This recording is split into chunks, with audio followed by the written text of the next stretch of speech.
What up, people? Welcome to an actual full-fledged episode of the Salty Thoughts of Mike Steph podcast, featuring the one and only Mike Steph, best in the world at what he does. Yes, episode 103 on the docket, which is crazy because I had like episode 100 like the end of September, and these starts and stops and these fits and stops and sprinkle of salts and dash of sodiums and all this other stuff. And I've only had three actual full-fledged episodes since September. But neither here nor there, I'm back. As you can see, I am in my car studio currently. That doesn't mean I'm going to do the whole episode in the car studio, but like I said before in the past, I have things to do. I really do. Right now, I'm currently outside of a beauty spa in which my daughter, my youngest daughter, my baby girl, Main Event K, is getting her makeup done to prepare for her senior pictures, her high school senior pictures. Yeah. If somebody would have told me that at this point, my baby girl is going to be a senior, whereas a senior and get ready to go to college and do all that good stuff, I think about like just yesterday, I was getting up 6 o'clock in the morning, getting to school by 7:30, getting back home, splitting my sleep and getting a combined 6 hours of sleep a night. And now she's about to embark on this life-changing situation. If my voice sounds messed up, it's because I'm currently battling a cold. That's kind of another reason why I am doing it like I'm doing right now, because right now I have free time. And then when I finish this, I have to take my daughter to the high school for pictures. And then from there, I have to go to the barbershop. My Dominican barber of choice will give me my bi-weekly haircut. And then I'm going to have to get some sleep because I've only had about 2 hours sleep. And then after that, I got to pick up my wife and we got to do some husband and wife stuff. Get where I'm going at? So I'm trying to bless the masses, all of my sociopaths out there. I'm trying to bless y'all with some content that I've been lacking on. And of course, as I start talking, my nose is getting more and more stopped up. Great. Anyway, I will let you know what's on deck this week. I'll give you a little spiel about what's currently on my mind, and then we will get this show on the way.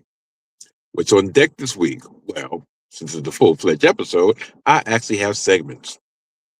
Segment number one, we'll be talking about my New York Jets in their latest loss against the Miami Dolphins yesterday at home, 34-10 at MetLife Stadium, in which it was a frustrating game on multiple fronts. We lost our backup quarterback, which is currently our starting quarterback, in Tyrod Taylor. And then we had to place Brady Cook, rookie quarterback from Missouri, pressed into service, and he didn't do that great. But I do not put the loss on our quarterback situation. Didn't help it, but I did not put the loss of the quarterback as reason number one of why we lost. Then after that, I will indulge in some wrestling. Yes, in some wrestling. I will indulge in the current phenomenon that we have been dealing with throughout all of 2025, and that is the WWE product. Yes. WWE product has reared its ugly head again, has reared its boring head again, and is rapidly becoming my go-to for sleep. Yes. For boredom. Yes. For uninspired booking. Yes. Check, check, check. They got all those columns filled. So I'll be discussing that ad nauseum. And then I will give y'all a special off-season edition of Smitty's Corner. Yes, Smitty's Corner. Smitty's Corner, the Mets Hot Stove edition. The winter meetings just started this past Sunday night. We haven't heard no news yet about what's going on, but last week the Mets did sign, I believe, Devin Williams, former closer of the New York Yankees, former closer from the Milwaukee Brewers. So this has David Stern's fingerprints all over it, and that brings up a question of whether or not he was brought in to bolster a potential 1-2 punch at the back of the bullpen with Edwin Diaz, or was he brought in to replace Edwin Diaz? Those questions, amongst others, such as, is the polar bear going to go to a different area, or he's going to stay in the tundra of Flushing, Queens? All that would be determined. And lastly, yesterday, I was watching something from my childhood. I didn't realize, actually, I was older than I thought I was when I was watching it. But nevertheless, I watched an episode of Fraggle Rock. For the uninitiated out there, Fraggle Rock was a program that came on HBO, Muppet program, helmed by Jim Henson, voice of Kermit the Frog, creator of the Muppets, creator of Sesame Street Muppets, so forth. And I watched a couple of episodes back to back. And I have some thoughts. Because a lot of what I heard would not be acceptable today. And you're like, hold on, it's a children program? Yes, it's a children program. But due to the sensitivity of our current society, a lot of phrases, a lot of vernacular would not be acceptable today. And I'm going to give you my thoughts about that, amongst others. So yeah, that is what's on deck this week. I was planning on making a full-fledged episode about an occasion that's coming up this week for yours truly. And that occasion will be December 10th. I mean, a song about December 10th. But December 10th will mark the 3-year anniversary of the cleansing of my life, so to speak. The embarking of a journey. The betterment of myself. All that other good stuff. And in the past, like I said, I have made musical projects about such. I have devoted a whole episode about such. And I was going to do so this week. And then I said, you know what? Not necessary. Not necessary at all. Not due to shame, because I have no shame in the fact that I've grown. Not due to laziness, because shoot, I'm giving y'all a full-fledged episode, so that puts that to bed. Really, just the fact that after a while, I don't say it becomes mundane, but after a while, it's not an event. It's a return to normalcy.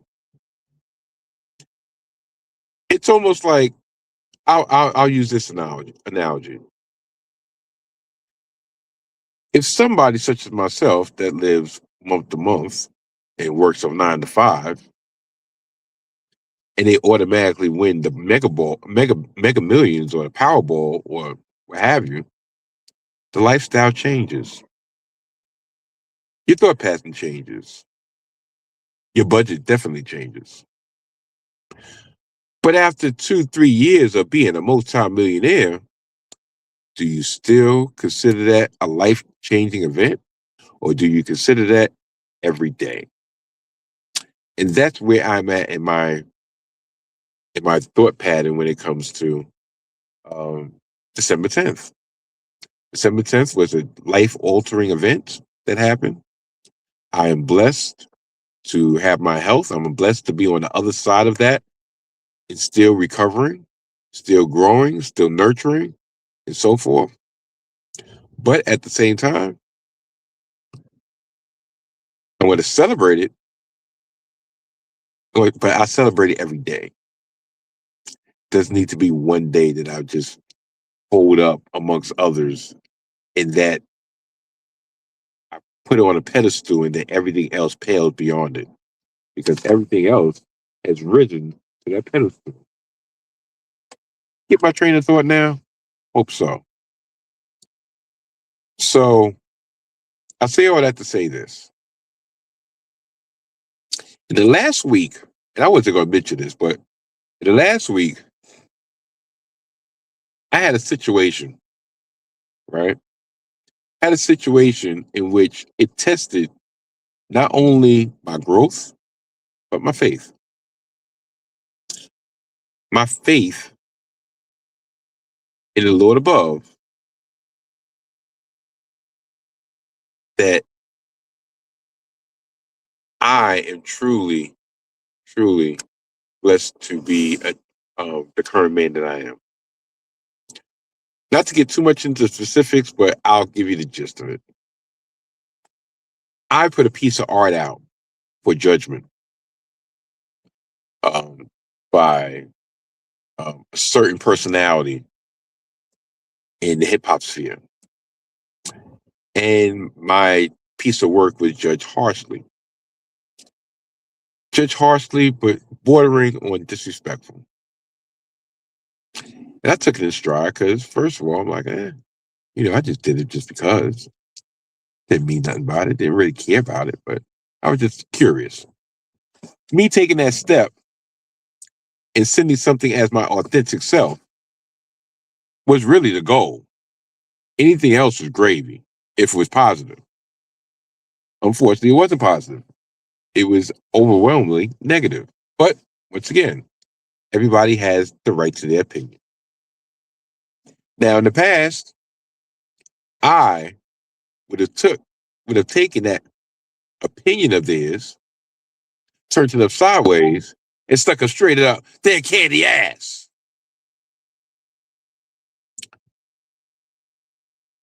And I would have been bitter about it. And I would have been angry about it. And I would have probably did an emergency podcast and tore them out the frame, as I like to do, at least sporadically, in my love life. Tear it out the frame.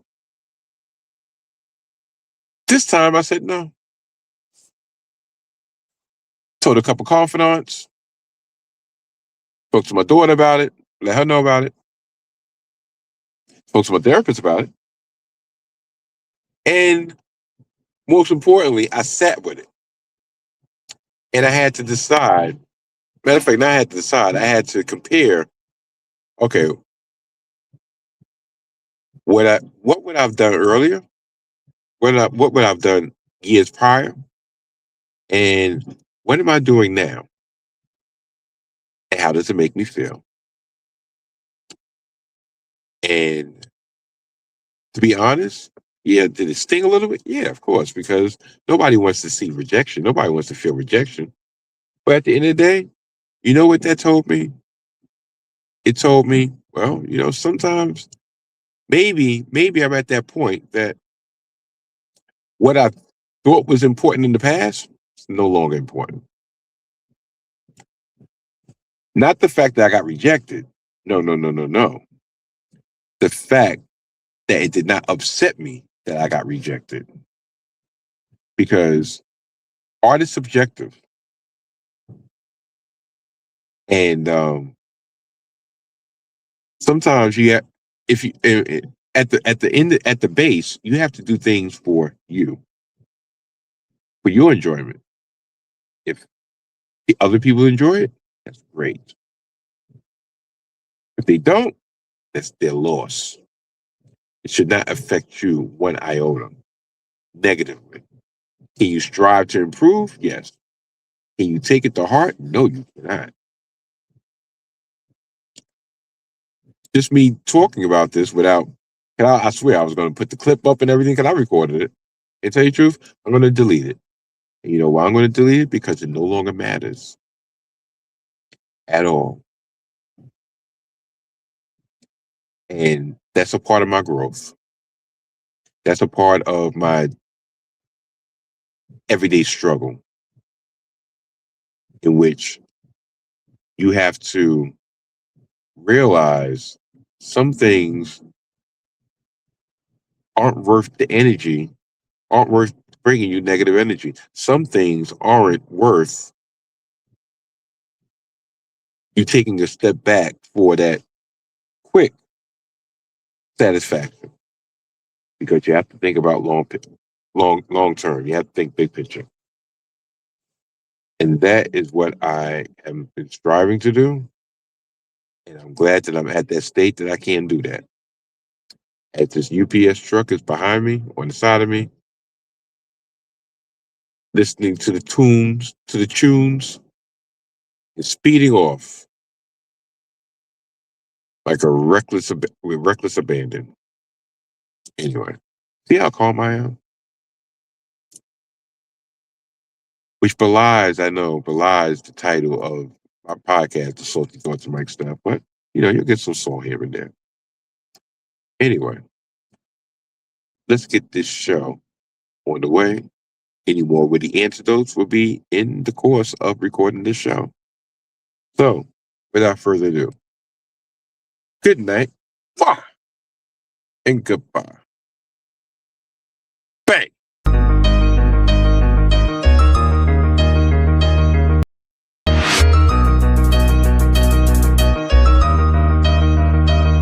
Salty Thoughts of Mike Steph, this marks a new beginning. Thanks for supporting a total reinvention. The soul is still here, but the vibe's a little different. Unpredictable, hide the kids and the women. Sports of all sorts, music, mixed for living. Rep New York City, but ain't the politician. Always bring the heat, Steph bacon in the kitchen. Big shout to y'all, I appreciate the listen. Donnie put the rest, but I'm still in the best. In the world of what I do, all y'all know the rest. I live it, I breathe it, I'm the whole definition. The pinnacle, the ultimate, I'm on a new mission. The Salty Thoughts of Mike Steph, featuring the one and only Mike Steph, the best in the world of what he does. Tap in.